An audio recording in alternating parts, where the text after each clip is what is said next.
Une dame de 73 ans retrouvée morte dans un congélateur. Son fils comparaît cet après-midi. Accident fait 1 mort et 4 blessés à Saint-Cuthbert dans la Naudière. Nathalie Simard aurait contacté un avocat montréalais pour riposter à ses démêlés judiciaires.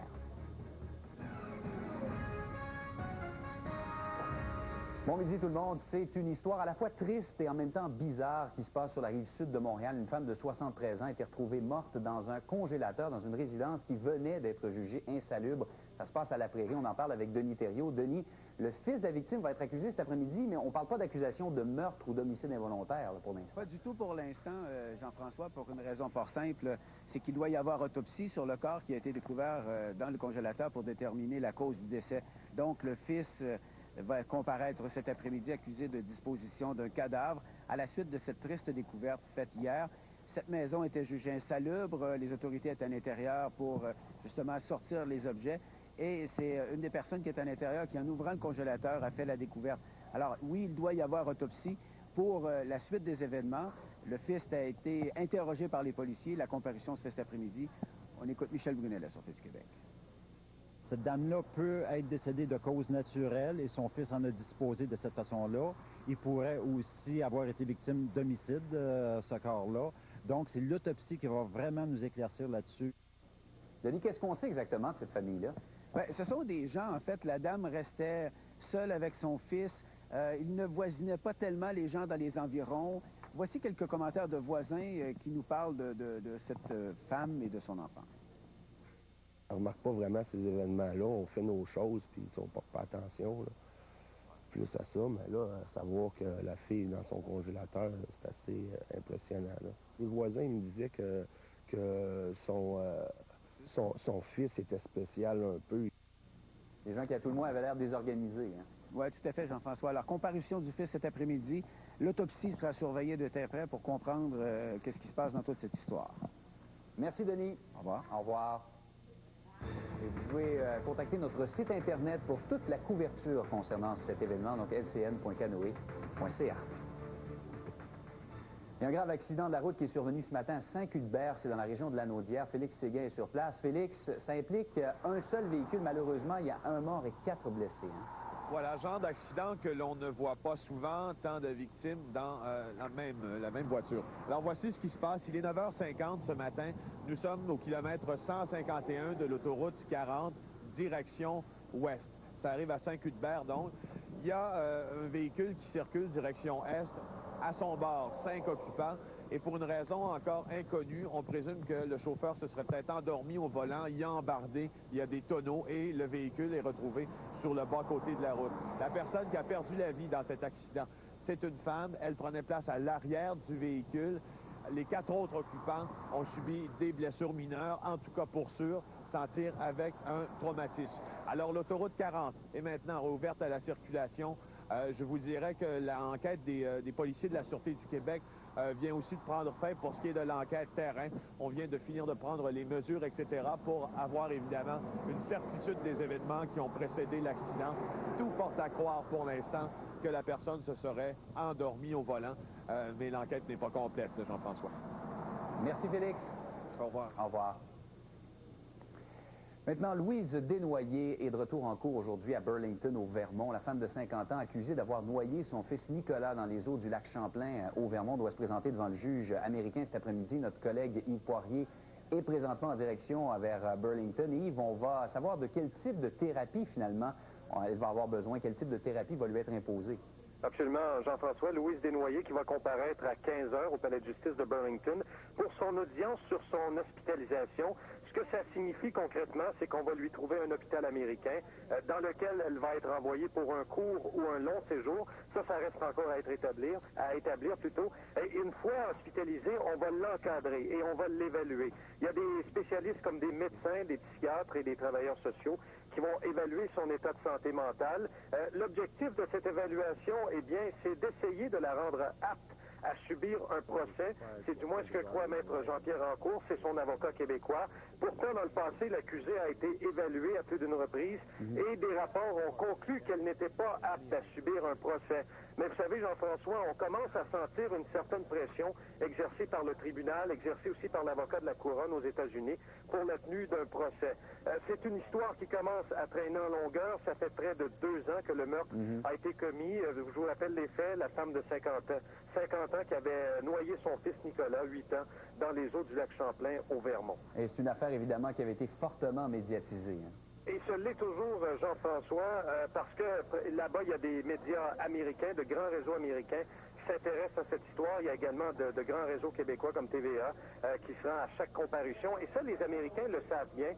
Le tribunal là-bas est au courant de cette présence médiatique. Et c'est un peu justement là, ce qui explique cette pression qu'on exerce en ce moment sur Louise Desnoyers pour la rendre apte à subir son procès. Histoire qu'on va suivre évidemment cet après-midi. On sera en direct un peu plus tard sur LCN. Merci. À plus tard, au revoir. Démêlée judiciaire de Nathalie Simard maintenant, bien qu'elle n'ait toujours pas officiellement contesté la poursuite intentée contre elle par l'ex-femme de son nouveau conjoint, la chanteuse aurait établi des contacts avec un avocat montréalais, selon ce qu'on a appris sur LCN ce matin. Selon la loi, elle dispose encore de quelques jours pour se manifester. Jusqu'à maintenant, Nathalie Simard et son nouvel amant n'ont donné aucun signe de vie. Audrey Sergerie, qui poursuit pour 2,3 millions de dollars, lui reproche de n'avoir fait que 6 des 60 spectacles prévus au contrat. Elle ajoute que Nathalie Simard et son ex-conjoint Lévi Gay se sont enfuis en République dominicaine avec les recettes des 2 dernières représentations qui totalisent 163 000 dollars. Madame Sergerie affirme avoir investi 300 000 dollars dans l'aventure. Il faut ajouter à tout ça l'ex-conjoint Alain Decelle de Nathalie Simard, qui est le père de sa fille Ève, et qui s'inquiète de voir Nathalie, qui est allée en République dominicaine sans l'avertir, ne sait pas où sa fille se trouve. Et hier, à l'émission de Denis Lévesque, s'est montré inquiet. Moi, je veux pas... Je sais que Nathalie, là, dans une position encore... est dans une drôle de position, puis je voudrais pas mettre plus... Je voudrais pas y faire plus de tort. Moi, la seule chose que je demande dans cette histoire-là, là, c'est que ma fille m'appelle, qu'elle me dise qu'elle est bien, qu'elle m'assure qu'elle va à l'école, qu'elle mange 3 repas par jour, et puis qu'elle est bien entourée, tout simplement. Moi, je veux juste savoir où est rendue ma fille, et c'est tout.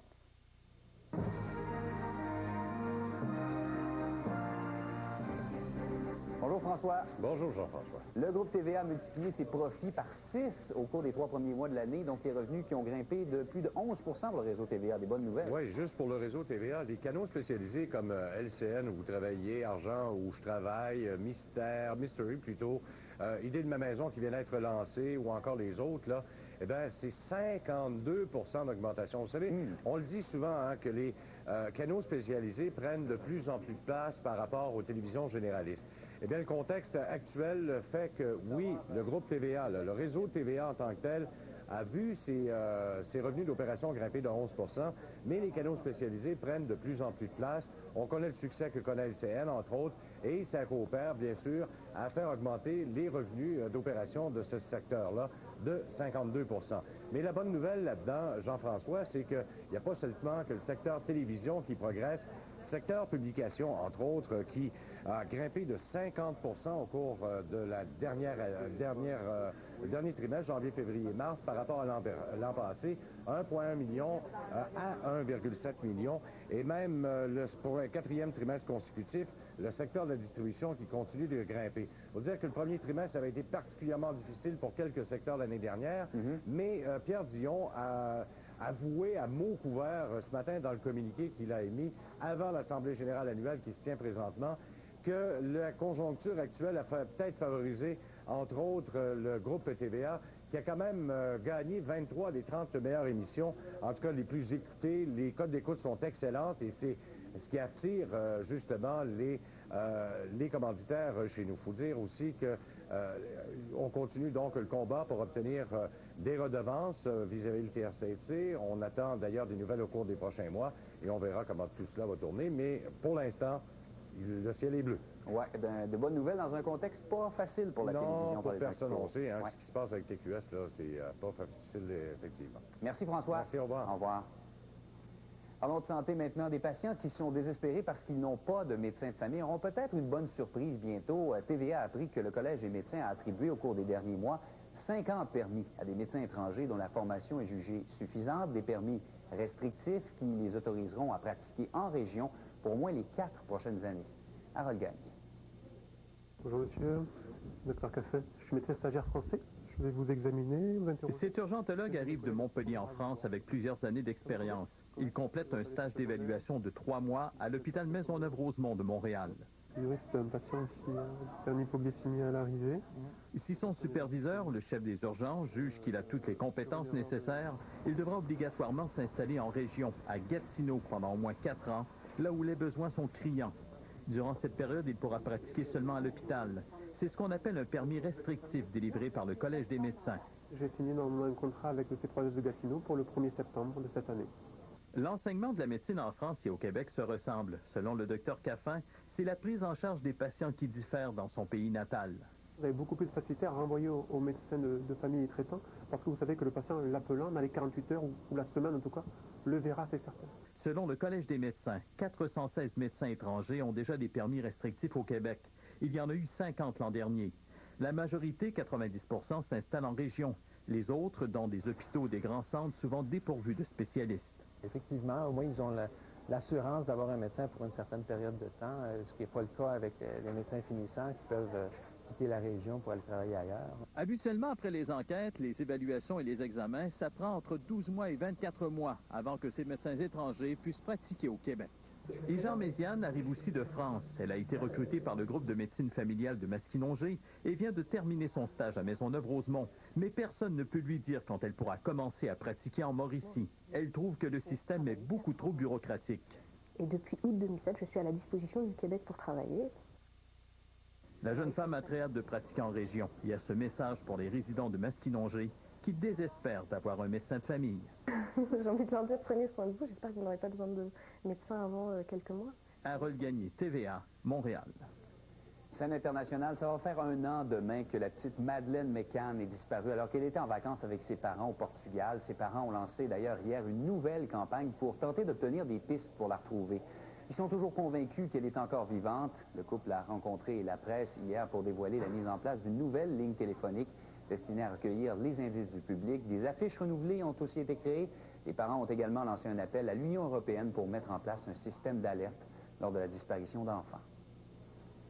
Le printemps est synonyme de tornade pour le Midwest américain. Le Kansas, l'Oklahoma, le Missouri ont été touchés hier. On rapporte le passage d'au moins 3 tornades, dont une qui avait 90 mètres de largeur. Les dommages causés par les vents, mais aussi par la grêle grosse comme des balles de golf sont importants. Des douzaines de maisons et de commerces sont endommagés quand ils ne sont pas carrément détruits. Les orages violents font maintenant route vers l'est. Et des avis de tornade, d'ailleurs, de vents violents et de grêle sont en vigueur pour l'Arkansas, l'Illinois et le Texas. Et puis, les premiers pas des relayeurs de la flamme olympique à Hong Kong se sont faits sous la pluie. Aujourd'hui, dans la foule, il y avait des partisans du relais qui invectivaient et insultaient les manifestants pro-démocratie qui ont dû se réfugier derrière les policiers sur place. Le parcours de la flamme doit durer 8 heures. La police a mobilisé 3000 hommes. On rapporte jusqu'ici 7 personnes qui ont été arrêtées. Offrez-vous un univers de fraîcheur dans vos tissus. Éveillez vos sens avec une sensation plus que propre, fraîche. Comment? Avec Ultra Downy.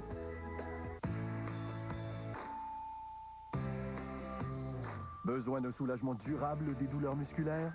Essayez Thermacare, cliniquement reconnu pour procurer jusqu'à 16 heures de soulagement grâce à 8 heures de chaleur. Enveloppez-vous d'un soulagement qui dure longtemps. Et 10h30 du matin, t'es pogné dans l'eau chaude. Les enfants des autres, ça va? Je les aime bien, mais loin, plutôt. Oh, je t'aime tellement, Caillou! Si tu crosses à job, le jour où t'en auras une. On n'est plus des niaiseux, êtes-vous d'accord avec ça? Ça va avoir l'impression de rentrer dans votre argent full ticket.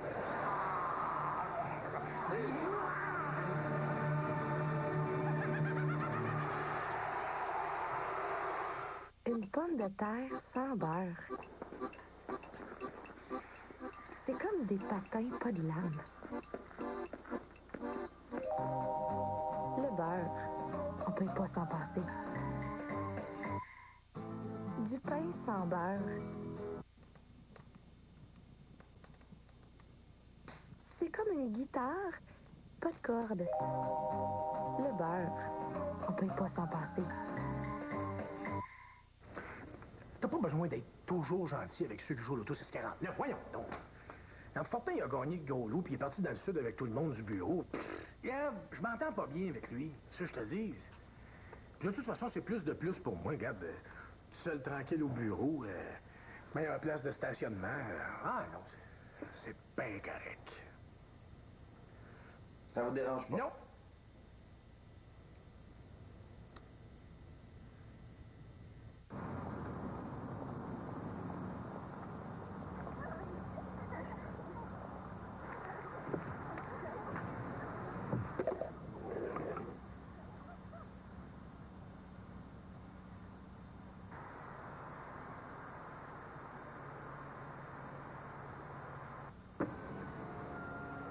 À partir de 179 $ par mois, la Golf City, moins cher qu'elle en a l'air.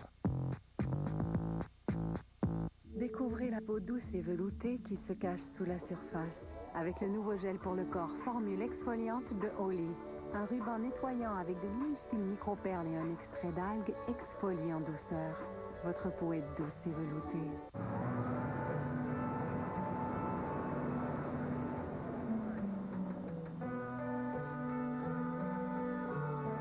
À l'origine, Femme, le nouveau parfum de Boss. Vous ne l'avez vraiment pas vu depuis longtemps? Oh non, je suis désolée.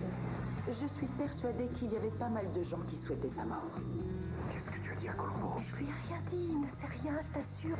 Colombo, l'oiseau de nuit, ce vendredi 20h à TVA.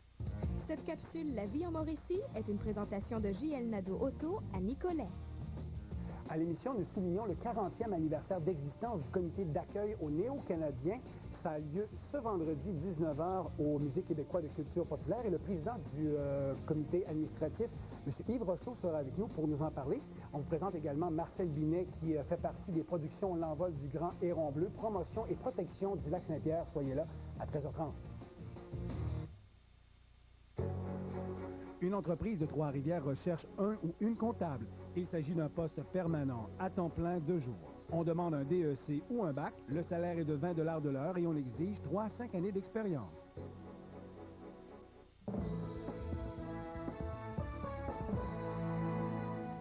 Bon midi, mesdames, messieurs. Les chances pour que l'usine Laurentide de Shawinigan soit épargnée dans la deuxième vague de fermeture d'Abitibi-Bowater apparaissent maintenant excellentes.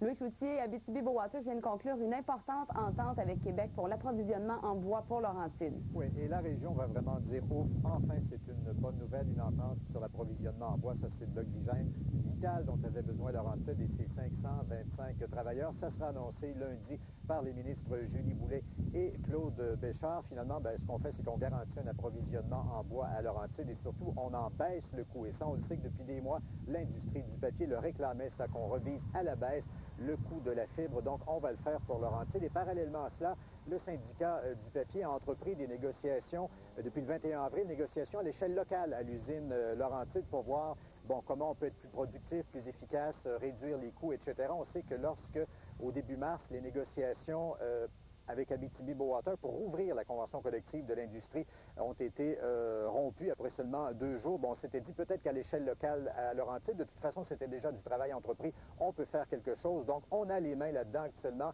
et ça progresse très bien. Ça progresse à grands pas, ce qui permet pratiquement de dire à ce moment-ci que l'usine Laurentide est sauvée. On va d'ailleurs entendre là-dessus le représentant syndical et aussi la ministre Julie Boulet à propos de cette importante entente sur l'approvisionnement en bois pour l'usine Laurentide.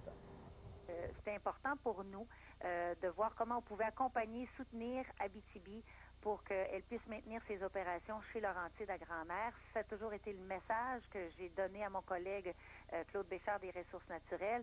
Et je peux vous dire que le gouvernement a fait son travail. Ce que l'employeur vient de mentionner, c'est que l'usine ne fermera pas parce qu'il fait une comparaison avec l'usine de Bellegourde. On n'aura pas le même sort chez Laurentide. Par contre, il y a plusieurs scénarios possibles pour l'opération de l'usine et le plus avantageux pour nous et pour la région, c'est effectivement de continuer à fonctionner comme on fonctionne présentement avec les 2 machines. D'ailleurs, Louis, avec cette annonce-là, le syndicat du papier lève son chapeau à l'égard de Québec. Ah oui, ça c'est rare. Syndicat du papier qui lance des fleurs à Québec, à la ministre Julie Boulay en particulier, reconnaissant que c'est un travail qui n'a pas été facile, cette entente sur l'approvisionnement en bois. Maintenant, est-ce que ça pourrait faire des jaloux dans d'autres régions? Bien, là, écoutez, la ministre dit c'est chacun pour soi, charité bien ordonnée. On sait ce qu'a vécu Shawinigan. Et Abitibi-Bowater, le résultat de sa deuxième analyse pour les usines restantes, c'est la semaine prochaine que la compagnie devrait le faire connaître. Mais suivant ce qu'il est permis de comprendre à ce moment-ci, l'usine Laurentide de Shawinigan serait épargnée, serait sauvée. Merci beaucoup, Louis. Merci, au revoir. Et ça va beaucoup mieux à Saint-Alexis-des-Monts. Le niveau de l'eau a considérablement baissé dans le secteur du chemin des Pins Rouges. Le nombre de résidences isolées est passé de 150 à seulement 39 au cours des dernières heures. La municipalité a l'intention d'offrir le service de navette jusqu'à demain pour ce secteur. La rue Sainte-Anne et la route 349 sont dégagées. La circulation se fait sans problème. Par contre, du côté de Masquinongé, les résidents du secteur Langue-de-Terre vont devoir s'armer de patience avant de pouvoir circuler librement. La situation n'a pas bougé au cours des dernières heures. Même si le niveau du fleuve a baissé, il y a toujours autant d'eau dans les rues de ce secteur qui est isolé depuis maintenant 3 semaines. Les travailleurs d'Alcan à Shawinigan en ont assez du silence de Rio Tinto Alcan. Depuis 6 mois, la direction ne donne pas de nouvelles quant à l'avenir de l'usine de Shawinigan. Les travailleurs ont donc lancé hier une opération carte postale. Le but est de faire parvenir le plus de cartes postales possible à Rio Tinto pour lui signifier que les travailleurs veulent obtenir des réponses quant à l'avenir de l'usine. Depuis une visite des travailleurs à Montréal en novembre, Rio Tinto Alcan a fait des annonces pour d'autres régions du Québec, mais garde le silence le plus total pour Shawinigan. Nous, on laisse les portes ouvertes. L'important, c'est de consolider les emplois qui sont là, consolider aussi toute l'économie régionale par rapport à cette industrie-là. Puis on sait que si après 2015, il n'y a rien, mais les vendeurs s'en vont pas dans le papier, les petites PME vont s'éteindre, la ville va avoir beaucoup de misère. C'est pas eux, ça casse l'énergie qu'on peut faire virer une ville. Bien, je pense que c'est de l'insécurité générale. On n'est pas sûr de rien, on n'a pas de réponse affirmative à rien, on ne sait pas où on s'en va. Au palais de justice de Victoriaville, Ronald Pelletier, 24 ans, a été cité à procès hier. Il est accusé d'avoir fauché la vie de 2 adolescents en mai 2007 à Develuiville. Il aurait heurté l'arrière de la voiture des victimes alors qu'il conduisait en état d'ébriété. Ronald Pelletier est celui qui aurait provoqué l'an dernier l'accident qui a tué sur le coup Nancy Vézina, 16 ans, et son cousin Bobby Provencher, 15 ans. Les mères des 2 victimes viennent de le croiser pour la première fois. On ne l'avait jamais vu, c'est la première fois qu'on le voit, puis c'est spécial. Ben, en tout cas, moi, je trouve, là. Ça fait mal de le voir. Moi, je suis allé le fixer du visage, je devais le voir. Depuis le début, je voulais le voir. C'est important pour vous? Oui, c'est important pour moi. La rencontre a été difficile pour les 2 femmes. Elles avaient apporté des photos de leur enfant pour se donner plus de courage. C'est avec nous autres, ils nous aident. Les proches des victimes n'ont pas eu à entendre les témoins de l'accident raconter ce qui s'est passé le soir du 19 mai dernier. L'accusé a renoncé à subir son enquête préliminaire, évitant à plusieurs de ces personnes de témoigner. On a convenu que ce serait peut-être pas nécessaire de faire revivre aux victimes, à leurs familles, aux témoins des événements qui pourraient être éprouvants. Je pense que c'était pas nécessaire dans le but de préparer notre défense pour un éventuel procès. Ronald Pelletier est accusé de conduite avec les facultés affaiblies ayant causé la mort de Nancy Vézina et Bobby Provencher. Leur voiture était arrêtée sur la route 261 quand celle de Pelletier a embouti la leur. L'auto s'est enflammée instantanément, ne laissant aucune chance aux 2 jeunes. Les proches des victimes étaient soulagés d'éviter l'enquête préliminaire. Moi, je suis contente parce qu'ils n'ont pas eu besoin de revivre. Ils vont peut-être réussir à dormir à soir, ben, je le souhaite, là. En renonçant à son enquête préliminaire, Ronald Pelletier a immédiatement été cité à procès. C'est le 4 août prochain que l'on devrait savoir à quel moment se tiendra ce procès qui se déroulera devant juge et jury. Ghislain Morissette, TVA, Victoriaville. Vous l'aurez peut-être remarqué, depuis 3 jours, il y a de nombreux appareils militaires dans le ciel de Trois-Rivières. De sauvetage des forces armées basées à Trenton qui se livrent à d'importantes manœuvres d'entraînement. Les militaires ont notamment simulé des écrasements d'avions. Le théâtre de ce simulacre d'accident aérien est assez dégagé. L'hélicoptère d'évacuation va pouvoir se poser. Il ne sera donc pas nécessaire d'hélitrolier à bord les blessés.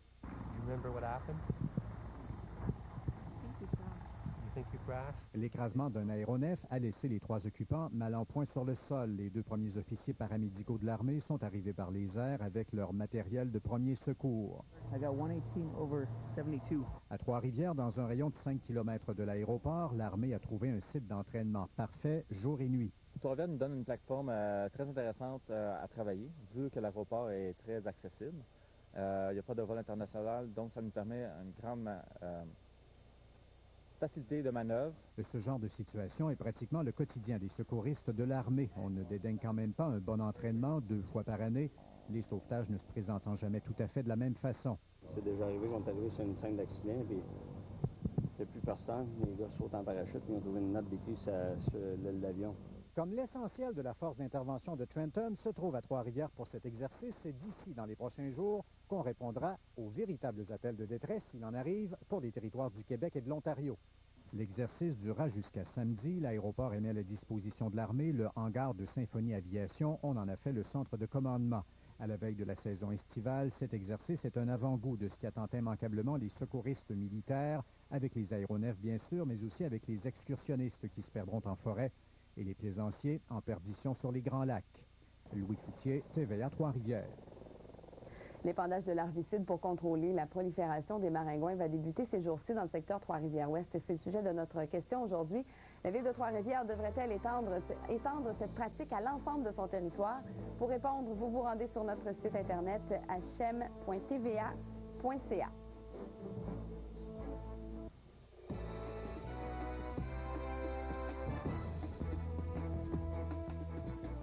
Claudia, c'est le retour de Sylvain Cossette en Mauricie. Il est en spectacle ce soir. Oui, au programme des succès des années 70. Et tout ça, bien évidemment, c'est tiré de son dernier album 70s. Alors, c'est un album qu'il a lancé à l'automne 2007 et c'est son 6e album en carrière. Écoutez, jusqu'à maintenant, 100 000 exemplaires se sont écoulés. C'est donc une recette qui lui réussit bien. Hein? Donc, on pourra y entendre les Queen, Foreigner et Supertramp notamment. Et ça, ben, c'est un projet qu'il caressait depuis longtemps. Hein? Le rock des années 70 a vraiment joué un rôle marquant dans son évolution musicale. Donc, pour voir ce gars de chez nous, ben, c'est ce soir à 20h à la salle J. Antonio Thompson. À Shawinigan, on reçoit un auteur-compositeur-interprète acadien. Oui, Caillouche de son vrai nom, Réginald Charles Gagnon. Ben ça, c'est un artiste country acadien. Et puis, écoutez, il a maintenant 60 ans, là, mais il a quand même une courte carrière derrière lui. Ça fait seulement 15 ans qu'il fait de la musique. Mais quand même, là, écoutez les chiffres, là, jusqu'à maintenant, il aurait vendu jusqu'à près de 100 000 albums, ce qui en fait l'un des artistes les plus vendus de l'histoire de la musique en Acadie. C'est un registre très particulier, hein, aussi des paroles vraiment assez originales. Mais c'est ce soir à 20h30. Et il y a les grands explorateurs qui nous invitent à rêver. Ah oui, on nous propose les plus belles croisières du monde. Écoutez, Patricia, si je vous dis Polynésie, Nil, Méditerranée, certainement que ça vous fait rêver autant que moi. Alors, ben, le réalisateur nous propose donc 5 croisières de rêve à bord de palaces flottants, rien de moins. C'est un appel irrésistible du grand large, 3 représentations à la salle Thompson. Maintenant, si on se déplace à Shawinigan, au Centre des Arts, on présente Trésors d'ici en spectacle.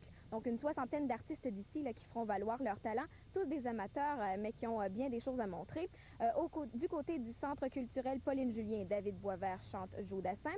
Au Centre des Arts de Shawinigan, on présente le conte musical Le Saut de l'Ange. C'est pour les enfants de 3 à 5 ans. Et finalement, un concert vraiment grandiose. C'est dimanche à 20h, Carmina Burana. Et ça, c'est pour célébrer le 10e anniversaire de l'Orchestre symphonique des Estacades. Merci beaucoup, Claudia. Au revoir. Vous avez une nouvelle à nous communiquer ou vous voulez nous faire part d'un commentaire? Pour nous joindre, faites le 376-8884 ou encore par courriel à l'adresse nouvelle au pluriel @chem.tva.ca. Vous pouvez aussi consulter notre site internet chem.tva.ca. Et à la météo, c'est du soleil aujourd'hui, maximum de 13 à 14 degrés. La nuit prochaine, on aura des passages nuageux avec 0. Et pour demain, on prévoit des nuages et percées de soleil, maximum de 15 degrés. À ce soir. À Trois-Rivières, il y a ceux qui relaxent. Et ceux qui profitent du Casse-Pas Auto. 50 modèles, 20 couleurs, 10 ans de garantie, 49 $, rien en haut de 99 par mois. Jusqu'à dimanche chez Pickville Saint-Louis. Après, relaxer. Les succulents déjeuners fruités de Normandin.